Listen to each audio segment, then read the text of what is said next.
Hi, good afternoon or good morning, good evening, wherever you happen to be, and welcome to today's webinar. I am Mike Sisson, just the technical guru. I won't be presenting like our esteemed session presenters here.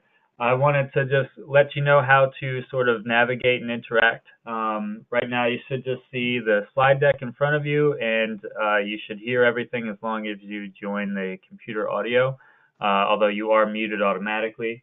This webinar is being recorded, so you'll receive a follow-up email an hour after it ends with a webinar survey and a recording link so that you can reference it later on or send it to colleagues. And then finally, for questions, if you happen to have any, feel free to use the questions tab on your webinar's dashboard. You can ask those questions at any point, and Clayton and I will be able to monitor those and ask them during the Q&A section. So without further ado, I want to hand it over to Clayton Smith. Sure, this is Clayton Smith. Welcome everybody to our webinar on right-sizing the institution to meet demographic realities, an ACRO webinar, and I have some special guests who will join me in just a minute. And they are Tom Green. Tom is our Associate Executive Director for, just to get your right title here, Tom, Consulting and SEM at ACRO. Stan Henderson. Good afternoon. Yeah. Welcome, Tom. And then we have Stanley Henderson, or Stan Henderson, as many of us know him.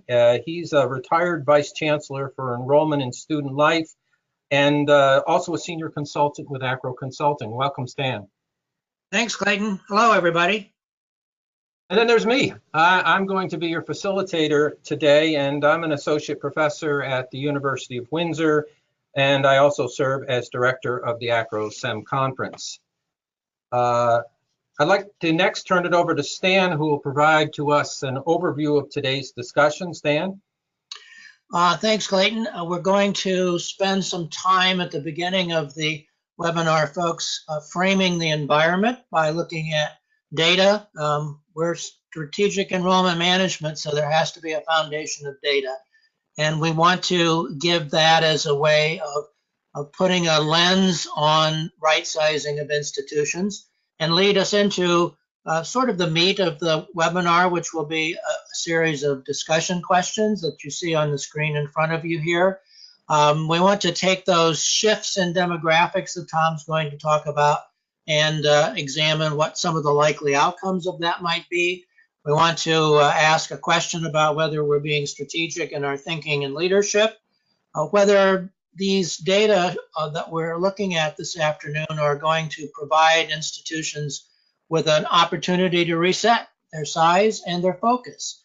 And if that's the case, then how do we as enrollment management professionals introduce these kinds of discussions in our institutions? So be ready to engage. We look forward to the questions that you'll bring to the discussion. We're looking forward to the whole webinar. We're glad to have you all here. Thanks, Stan. Let's move on to Tom. And Tom, if you would talk a little bit about how to frame the environment for enrollment. Thank you very much. Good afternoon, everyone, or good morning, depending upon your time zone today, where you're joining us. Wanted to start with some data that many of us have seen already, which is the WICHE, or Western Interstate Commission for Higher Education data that comes out every Olympiad. So this is the 2016 report that most recently came out. The early census reports started to drive SEM, and I think these reports from WICHE have become our go-to data in many cases for looking at the picture in the American context. And then we have, of course, at our own institution, sometimes more local data, some state or service area data that help us further refine these.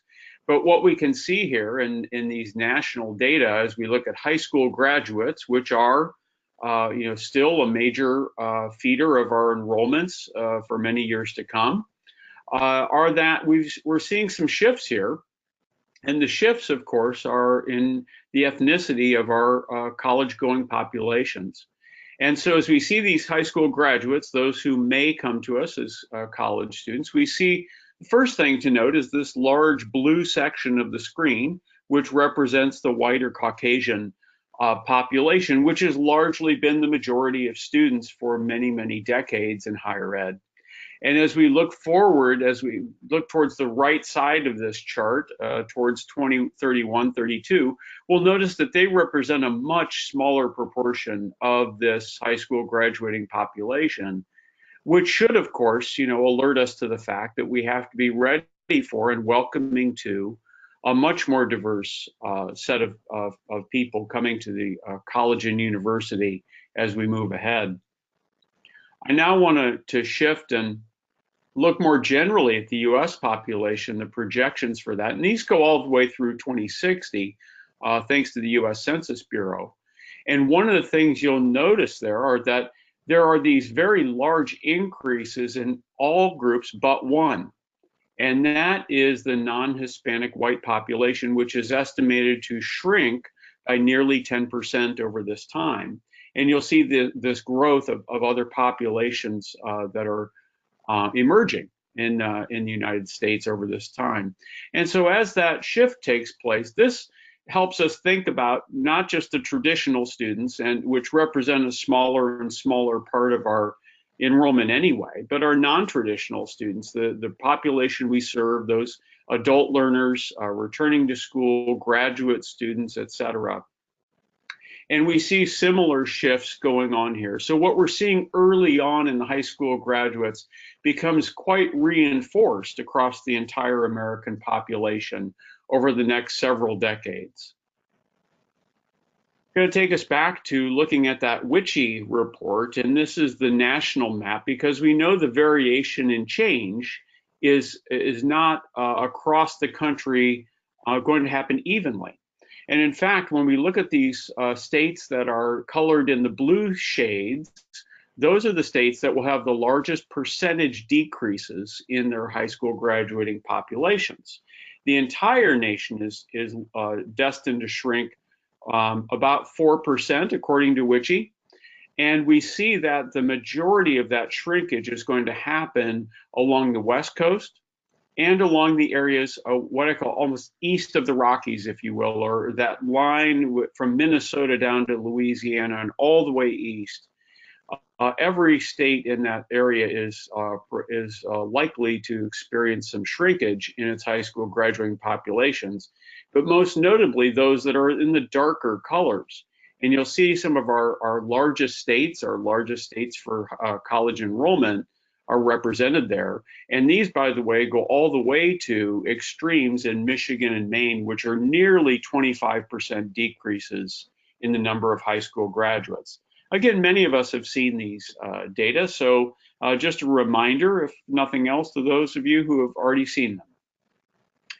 This next map is simply if you will, a plot of where the institutions in the United States are largely located. And if we know about anything about the history of higher education, we know that during the westward expansion of the United States, that every little town along the way, as we moved west across the plains, wanted to have a little college in its town. And so you see this scattering of institutions across the Midwest, an extremely dense concentration of them on the East Coast. You also see a very dense concentration along the West Coast of the United States. And one thing that struck me as I saw this map and the prior one is that if you overlay those maps, what you see are that the decreases in high school graduating populations are in the areas where most of the colleges and universities are located in the United States. And those areas of growth along the middle of the country, if you will, from Texas up to North Dakota and going west along the top, those are areas where there are very few institutions, but also in some of those states, it varies. Some of the states, especially Montana, Idaho, Wyoming, et cetera, are states with very small populations. So even a significant percentage growth is not a growth in actual lots of additional students. The exception to that is really Texas, where you have a very large population and a very large increase. So what does that tell us? It tells us likely that we might be seeing some changes in competition for students. and that the large number of institutions located in these highly populated areas that are going to see big changes in the number of high school graduates may be looking at some pressures. And in fact, probably will be looking at some pressures. This is next chart. I just want to give thanks here, not only to Brent Gage, who brought us this chart and highlighted this in one of his recent presentations, but this comes from Nathan Graw's books, Demographics and the Demand for Higher Education, 2017. And he started to suggest in this that it's not going to be equal. That not only will it vary by state, but it'll vary by institutional type. And want to call your attention to the lower quadrant on the right of this screen, which are the elite colleges and universities. And that's his categorization of those institutions, but essentially saying that those institutions would be less impacted by these shifts, and that the other types of institutions then correspondingly would have disproportionately greater shifts or greater decreases in those. And that all sounds a bit maybe dark or ominous as we look at the future of this, and certainly alarms us when we think about it. But I want to show just a little bit of additional data here before we get to our discussion, because I think there's some interesting demographic shifts happening in other parts of the enterprise of higher education, or at least potential shifts. When we look at our census data for the United States, we also note that as the years go on here and we look forward, this baby boom generation, which all three of us in the presentation belong to that demographic, that age group is approaching the point where we're going to see a lot more retirement. We're already seeing retirement. We're seeing people who are deciding to leave longstanding positions on the faculty and in the administration, et cetera. So we do see this tailing off of the baby boom in the population pretty significantly over the next 10 to 15 years. And it appears that we may already be in the start of that decline, but that decline in the workforce would increase pretty dramatically along these same years that we're thinking of looking at this change. If we're looking at this shift, then again, just a reminder of the way that this is going to shift along the changes in population for our high school graduates, we can now overlay that in that same time period. And I apologize for stretching and squeezing charts here to make the years line up, but trying to align these, we see at the same time we might be experiencing some declines in our student populations. We may be also seeing some declines in our workforce. And that starts to suggest perhaps some thoughts, and this is guiding a little bit of our discussion as we come forward. I just want to make sure that we also factor in here that we don't always just speak to a U.S. audience, and there are, we want to make sure and account for the fact that there are demographic shifts going on across the U.S. and Canada.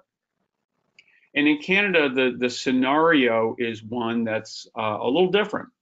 And so one of the things that's happening in Canada is they're seeing quite an aging population. If you look at the bottom of this, the 65 years and older group, you'll see that that group is going to be growing pretty significantly over the next several years and decades in Canada, and they'll see an aging population. And the group of individuals at the top of that chart, the 15 to 64-year-old population, is going to be decreasing quite a bit. And so they'll be looking at a smaller population to which would be prime age for higher education. And just a note here on these scenarios, you see a low, medium, and high growth scenario. If you look at the Stats Canada report from which this comes, behind that is their explanation of this is that the high growth scenario assumes a continuing policy on immigration, which has served Canada very, very well in its growth. It's not only very open to people coming there to study, but they want people to stay. They want people to live there. They want to they're counting on immigration to help them sustain a population base over the next many decades in Canada. So if they are to hit high growth, it means that their immigration policy remains the same. If that immigration policy changes for some reason over the next several years, then they would at least go to the medium growth scenario. And of course, it could wind up in the low growth scenario, which means Canada as a country would actually start to shrink in population. But otherwise, assuming no changes in policy, we anticipate Canada become a growth country in population over the next several decades. So those are just some ways in which we like to set the table. And whenever we're writing a SEM plan, we always say we want to make the case for why do SEM, why think about this, and hopefully those data points have started to get us thinking here a little bit about what these changes might mean for higher education. Okay, so let me turn it back over now. Thanks, Tom. Great background for us. It's wonderful to ground our conversation in the data that's available. I think that's a key SEM activity and certainly something that we should always have in our webinars. So thank you for that. What we're going to do next is we're going to turn to a series of questions. The first question you see on the screen: what are the likely outcomes of the shifts in demographics on institutional enrollment planning? I'm going to turn this part over to Stan to guide us through the discussion here. Dan? Thanks, Clayton. One of the advantages, folks, of having somebody like me on a discussion like this is that while I recognize the value and I embrace the idea of data as the foundation of strategic enrollment management, I always tend to see data not as a be-all and end-all, but as a vehicle. And for me, the value of data is finding the stories that come out of the data. What stories do we see in what Tom has been talking about in demonstrating the data here? We need to be able to really do an analysis that tells us what some of the likely outcomes are going to be. And for me, one of the biggest stories in those data slides is the one where you overlay what's going to be happening in the decline of the high school age group and where the institutions are.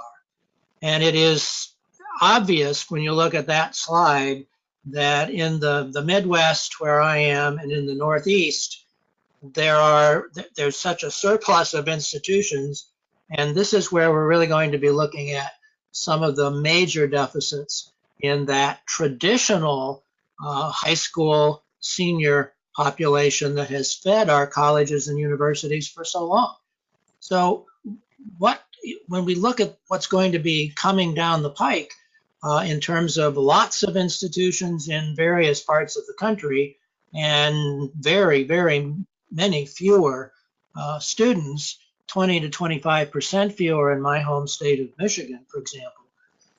I think the story there is some places in the country are going to have some pretty serious outcomes from that.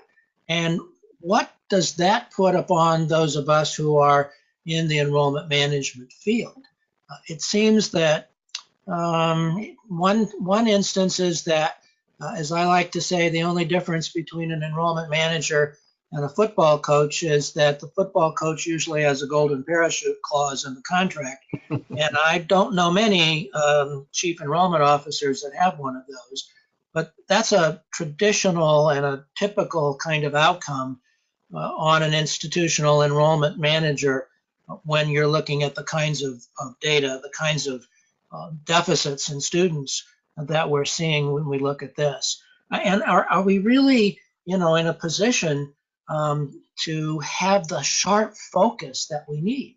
I think that's one of the things that, another one of the stories is that we have to be rethinking what we're going to be doing. We have to be focusing laser-like in looking at how those data are changing and what we're going to do with them. Now, I could also say that those in the far west, the Mountain West, what a great time to be an enrollment manager there, right? You've got a surplus if you're one of those one of those Mountain West folks out there, you are probably not going to be able to have all of the resources that you need to keep those students there.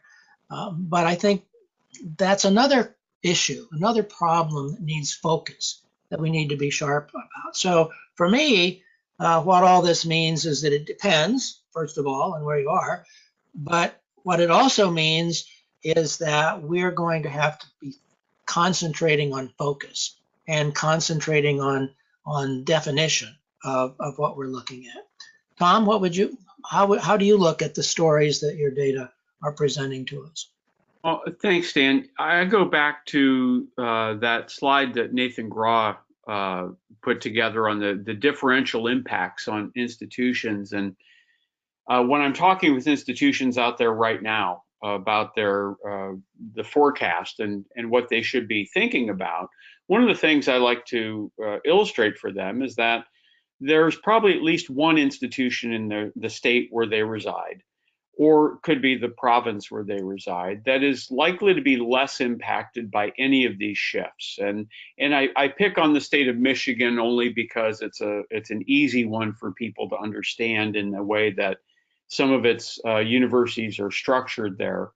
And if you think of the University of Michigan in Ann Arbor, which has about 45,000 students today, it takes a certain percentage of its students from the state of Michigan, and it tends to be able to draw, the very top scholars from the state, the very top students in the state. And increasingly, it's had an interest in trying to draw into the enrollment a certain number of students from underrepresented groups. And so as it does that, it continues to pull in that way. It has a tremendous draw as an institution.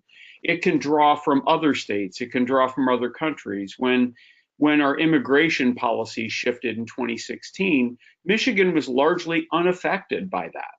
It didn't have any fewer international students, and it didn't see a change in the balance from different countries. So, in that sense, it almost becomes immune or less vulnerable to that shift. But what happens then is as the state shifts around, shrinks around it, the rest of the campuses, the compass campuses, as we call them, the westerns, the centrals, the easterns, the northerns, all then have a disproportionately smaller pool from which to draw. And even the community colleges become impacted by that. As institutions start to dip more into their waiting lists or start to consider more borderline students on admissions requirements, it has a ripple effect across the entire population. So that's one of those impacts that we can't even say that a 25% drop in students in the state of Michigan over a decade would result in a 25% drop at each of those institutions. It's likely to mean that some of those institutions may experience a 35% drop in freshmen.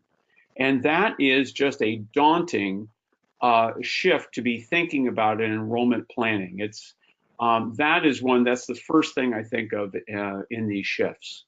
Yeah, and I think that because I'm from Michigan, I really resonate with what you're talking about there. You see over the last 10 years, there are a number of the 15 public universities in Michigan that have already seen as much as a 20% drop in their enrollment, whereas the University of Michigan Ann Arbor has grown. Michigan State University, the land-grant institution in Michigan, has also grown. And there's another factor that we really have to put in this, and that is if you're the University of Michigan Ann Arbor and they have something like an $8 or $9 billion endowment, they have the resources to address these kinds of enrollment shifts. They have been making great strides at Ann Arbor in bringing students of color to the institution, of being much more inclusive. And they've been able to do that because they can provide full tuition support to students whose family incomes are below, I believe it's $65,000 a year. The campus campuses that you mentioned, the other campuses outside of that flagship status simply don't have the resources to do that. And I think that's an outcome, a financial outcome of how you want to position yourself that interacts with the shifts in demographics and may make the situation, the likely outcome in those shifts, even greater. Dan, this is Clayton. Let me offer a perspective from across the border. Stan and I live on opposite sides of the river. Right across the river there. Right across the river from each other. I'm currently at a university here in Canada, and so I'm going to offer you a slightly different perspective. When I was in the U.S., I have memories in the early years of my career of identifying new students that we could bring into our institution, and they might have been adult learners, they might have been distance learners, they might have been women, they could have been full-time or part-time, but seemingly different from that normal 18 to 22-year-old white middle class and up kind of group. And I think we did a lot of that. And so the question often becomes is once you've tapped out all of those obvious options, kind of how do you address this question? And so what's happened here in Canada for the most part is, as Tom introduced to you earlier, there was a linkage, if you will, between government and higher education, whereby the immigration, labor, and education policies of the country, and certainly of the individual provinces, came together. And so as a result, there have been encouragements in many different ways for international people from other countries who choose to come to school here, to come to work on or off campus while they're here, and to in fact stay for at least a limited period of time after graduation. In fact, there's even a pathway to citizenship. And so as a result, we're seeing the growth in our enrollments of international students hit historic levels all across the country. And that's been one of the pathways that our institutions have used to overcome the demographics that, as Tom described, going on in the US, but actually have been going on for a longer period of time in Canada. So I guess one of the answers to the question, at least for me, is are there students that we have not yet brought into our institutions that might come into our institutions? And one of the things we were talking about before this broadcast is the whole notion of online students as an example. Students who you don't actually physically have to bring onto campus, but who might be students that could be in your enrollments. So those are some additional thoughts from this side of the border. Stan, are we ready to move to the next question? Yeah, let's do. I think we could. Okay. So the next question is, are we being strategic in our thinking and leadership? Back to you, Stan. And in a word, no. And as a person that is a great believer in strategic enrollment management, it's difficult for me to say that, but I think that the experiences on many campuses, and I'm interested whether some of you all on the webinar have that experience where you are, but it is very difficult for higher education to be strategic. And I know there are a lot of people who might disagree with me on that, but you know, you think about the pressure that presidents and chancellors find themselves in today. They may have only 5 years to make a mark, to turn an institution around, to make it successful. And they're very determined, very hell-bent on making sure that happens. And strategic planning, strategic enrollment doesn't really lend itself very much to delayed gratification. You have to take your time. Tom and I are having a conversation a couple of days ago about how it's very hard for an institution, particularly institutional leadership, to wait for a strategic enrollment plan to begin to realize results. And one of the things that I think our discipline, our profession, if you will, of enrollment management has preached to our institutions is you must step back and stop being distracted by all the shiny objects. I've said so many times that it's amazing to me how our faculty have been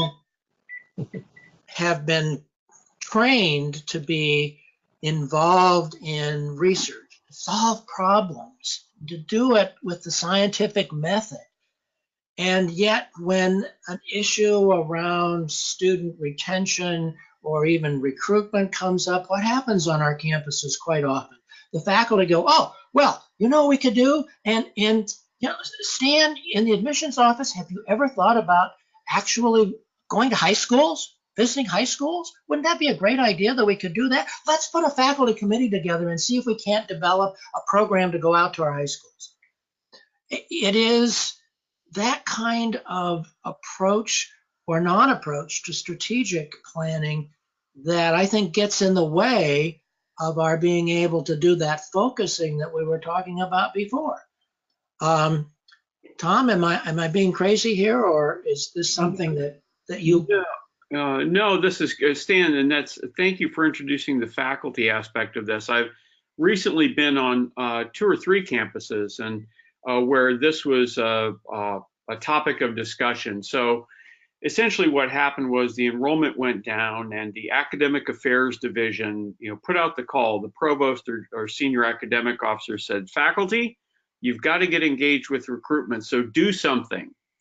And the problem was that they all started to do different things that were very uncoordinated from the others and didn't involve the admissions team in many cases. And so that just can create chaos in the way we respond to it. And it comes back to the question, thinking strategically, if we are wanting to engage our faculty in this, then we have to clarify what the roles for them are going to be in this enterprise. And if we are becoming more focused and trying to identify the right students and those that really match with our institutional mission and vision, the faculty have a vital role to play in that. And so that is a part of this that, to me, it oftentimes goes off the rails very, very quickly when we think of it. The other, I think, comes to mind when I think about this is the reactionary position we get into when we start to look at some of these data and when we start to think about a shrinking population of students. We start to reach for things that we may have thought about in the past or may have tried in the past. And I go to, kind of our adult weekend, if you will, degree completion programs.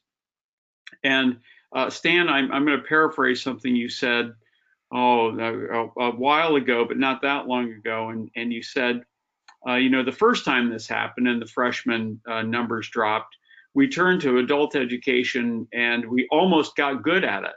That struck me as something really true, and then the freshmen came back and we all went, well, good, we don't have to think about that anymore. When we think about trying to shift or think about other populations we're going to serve, we really have to think about our resources and capabilities to be able to do that. And having recently been at a couple of campuses where, this was the discussion that was going on, these faculty, you've got to do something. One of the things that they struggled to do was thinking of how to stretch that schedule to not only accommodate the students that they were getting during the day, but to think about how they were going to teach courses in the evenings or on weekends or at other times or in other modalities, that when they had gotten into a pattern of their resources, of using them in a certain way, and thinking of shifting them in a different way or doing something else really requires a bit of long-term thinking and long-term resources. It's not easy to shift the organization to teaching a new schedule or in a new modality. I go back to what Clayton was saying about finding where the students are. And traditionally, higher education has been incredibly resourceful in opening new markets for students when one market tends to dry up. When the baby boom went bust, you're right, Tom, that what happened is that we looked at the idea of adult education, and we mined that. And what we did was we mined it to the point where literally hundreds of thousands of adults, students, didn't finish. I mean, they came, I think, in our institutions back in the 70s and 80s, we were not as adept at helping students who were coming back to school to be successful. We didn't provide the services, those wraparound services that would be necessary for them to manage what's going on in their lives besides their educational part. So in virtually all of the states in the Midwest and the Northeast, where you're looking at that enrollment cliff thing that we're hurtling towards, you might have, as in Michigan, 250,000 people who have some college work but have not finished a degree.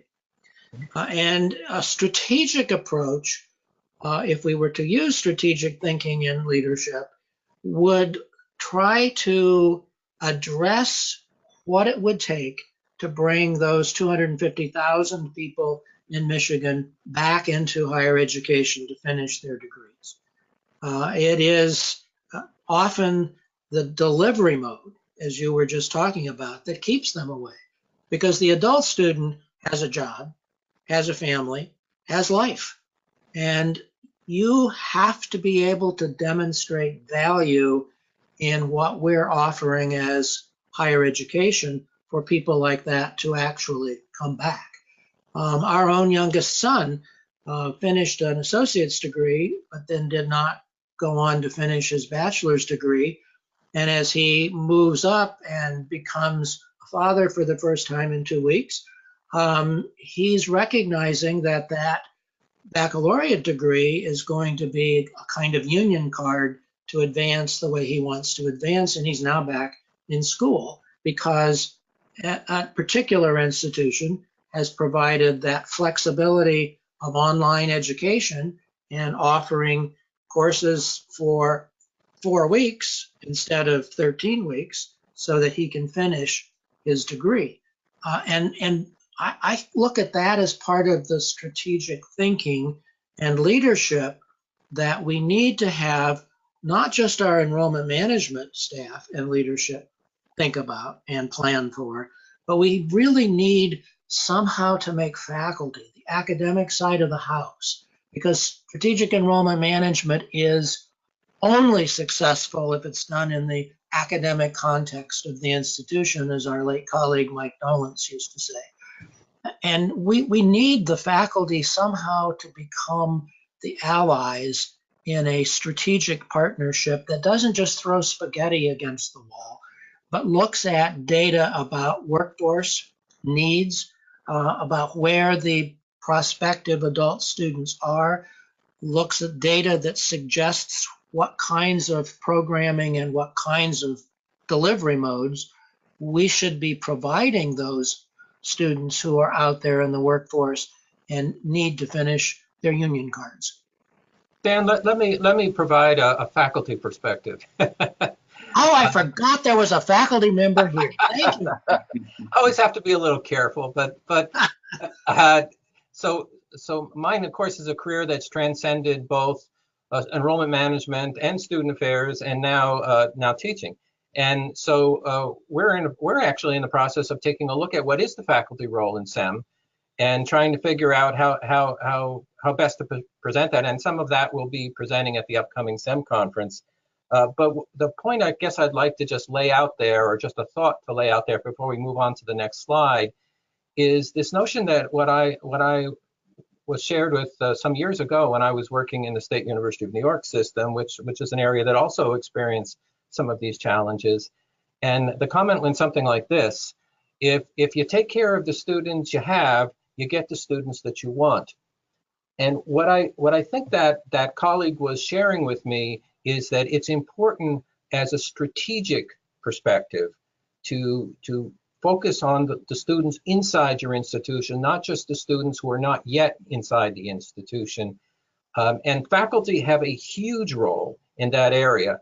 And so as we're doing our research, one of the things that we're finding that nearly every enrollment manager is endorsing, and many faculty members are, is that the most important thing faculty can do is execute the academic program well, to teach well, to advise students well, to be, if you will, the catalyst for student success. So I think it doesn't have to be super magic. It has to be that we just need to carry out our responsibilities for the core mission of the institution in some more thorough and strategic, perhaps, but more complete ways. On that note, let's move to the next question for the sake of time. And that question is this a unique opportunity to reset institutional size and focus? Back to you, Stan. And I will just say a little bit in response to what Clayton was just saying. First of all, some of my best friends are faculty. I recognize that there are a lot of faculty out there who participate in what really is an incredibly important part of SEM, and that's relationships. Faculty who build relationships in the classroom are essential to what we do. I had a faculty member once at a campus where I was working, and we had just come through this planning process for the SEM plan. The SEM plan was being rolled out, and he came up to me and said, "So now I suppose every faculty member on campus is going to go out and have to go out and recruit." And I said, you have to realize that you are working to implement this strategic enrollment management plan every single time you're in front of a classroom of students.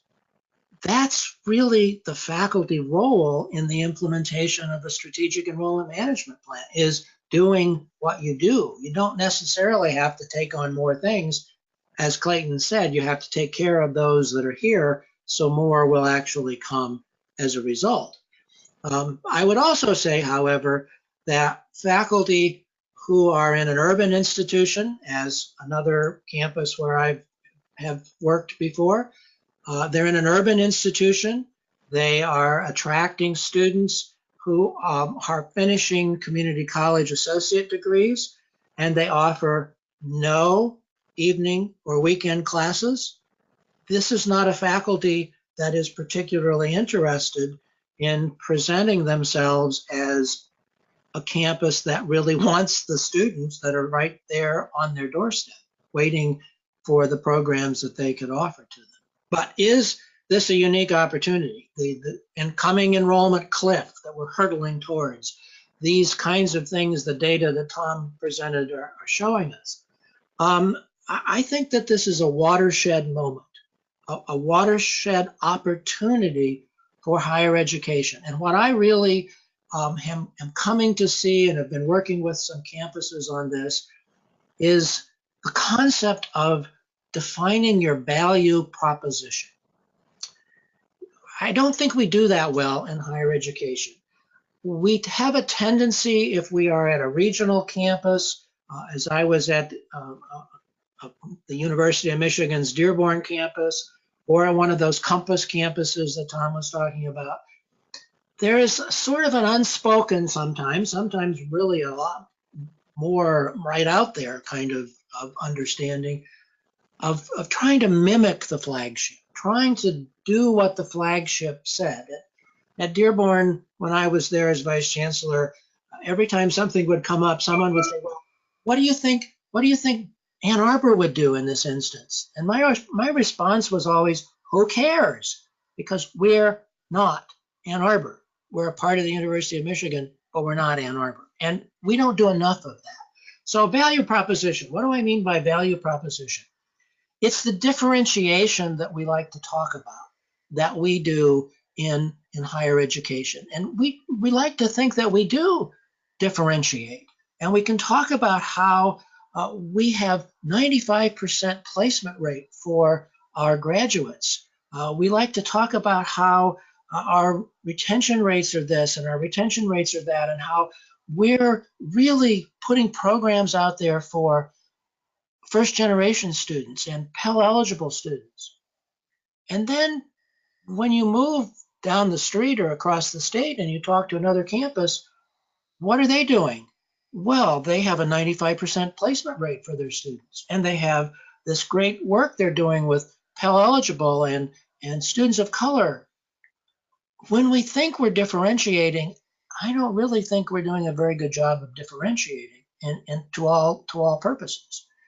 And I think that it's a field that we are just beginning to explore. One campus, one system that I have worked with, and the system office has identified a kind of a unique statement about each campus in the system. And I commented, wow, that's just great how that differentiation is laid out. You can see the differences from this campus to this campus, true differences. And the president of one of the campuses said, oh, we hate those descriptions. They're totally useless.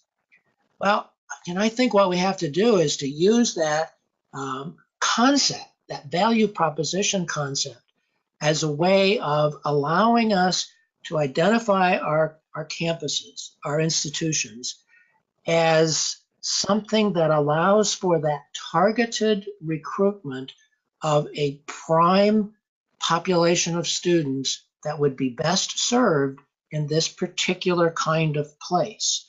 And that's really taking strategic planning and strategic enrollment planning, I think, to the next level. To me, the enrollment cliff, the do right sizing, is going to absolutely require us to identify value propositions for our individual campuses that are true value propositions. Tom and Clayton? Well, hey, this is Tom. I stopped the conversation with that. No, I do wanted to give a pause there and thoughtfully come into this one, because this is heresy in some ways, to talk about resetting institutional size. Many of our institutions, and we'll talk about this perhaps in our next slide, are built on a model that is financially requiring growth of enrollment in order to pay the bills. And so, if we think about what happens, I go back to the origins of SEM, and I think about McGuire and Campanella and what they did at Boston College and others did around that same time. And they looked at the data and they said, not now, but 8 or 9 years from now, we're going to experience a seismic shift in our student resources, in the number of students who might be available to us. And what they did was proactively start at that moment to think about how they could reposition the institution. So when that moment came, when that time came, when the baby boomers, no longer stopped producing beaucoup de freshmen every fall, they were ready and in a different place. And I think that's when I think about the unique opportunity we have today. Now is that time for us to be rethinking how we want to position the institution, because you can't just go to the next state. You can't go to the next territory and find those students. That's not going to happen in this shift, because it's happening in such widespread parts of the United States all at the same time. Nor do I think the answer is simply to go to Texas and recruit students. First of all, there are a lot of people who've been doing that already for a very long time. And Texas students have lots of great options within their home state and good funding from the state in order to support public higher education. So that's not the answer for us. We don't know what will happen with international populations, but there could be a case to be made that we may have damaged the reputation of international admissions to the point in the United States that even if policy changed tomorrow, it may be years before those relationships start to recover. So then what do we do, right? How do we look at this? And I want us to be those institutions that have looked forward and said, we can be healthy at 10% smaller. How do we get ourselves there? And thinking about some of these potential retirements from our faculty, some administrative retirements perhaps, how do we start to be a more focused institution on what we really want to do well? But the thought that we can maintain our faculty size and all of the programs that we want to have in and out of the classroom with a sharply smaller student population is probably fantasy. So let's not be the institutions who get on the other side of this. So many institutions in the 1980s wound up on the backside of that enrollment decline and only came to SEM in a panic. And we're already seeing the closures and consolidations of institutions start to increase. And so I think the scale may be already starting to tip on this, of institutions starting to find themselves on the wrong side of this question. And I want us to be in that conversation we're having at our institutional level of, can we do this? If so, how? Where are the opportunities? What might happen? And be prepared when we face those opportunities to leverage them, so that we do wind up in very healthy places a decade from now, and not with kind of the dire outcomes of what could be happening, not just to institutions, but to individuals in our field as they try to saddle the responsibility of maintaining enrollments in a shrinking marketplace. Tom, that's a great transition to our final question. And that question is, how do we introduce these discussions at our institutions? Stan? And if we're talking about we as enrollment management professionals, I would start with one word: carefully. Tom used the word heresy a minute ago, and I think that it requires enrollment management folks to talk about downsizing, particularly though to talk about the coming enrollment cliff, which is a little bit the hyperbolic language we probably should eschew, but it is very delicate for us in the enrollment management areas to talk about the fact that there aren't going to be enough students for us to continue to do what we've been doing. Because that begs the question on campus of, well, why don't you do something about it? You're the expert. You're the person that knows about enrollment. It's your job to make sure it doesn't happen to us. It can happen to everybody else, but not to us. So the truly strategic enrollment management professional, it seems to me, needs to be looking for allies. You need, as an enrollment manager, to find the stories that data tell about your particular institution and plant those stories. Find the friendly folk in the faculty who understand and appreciate what we are facing in the Middle West and in the Northeast and on the West Coast, who are interested in the campus's ability to respond to these challenges and can contribute in a very thoughtful and strategic way to provide leadership that we as enrollment management professionals can benefit from. We want in enrollment management to avoid what I call the Woodrow Wilson syndrome. I'm a student of the American presidency, and if you might recall your American history after World War I, Wilson refused to compromise on the League of Nations.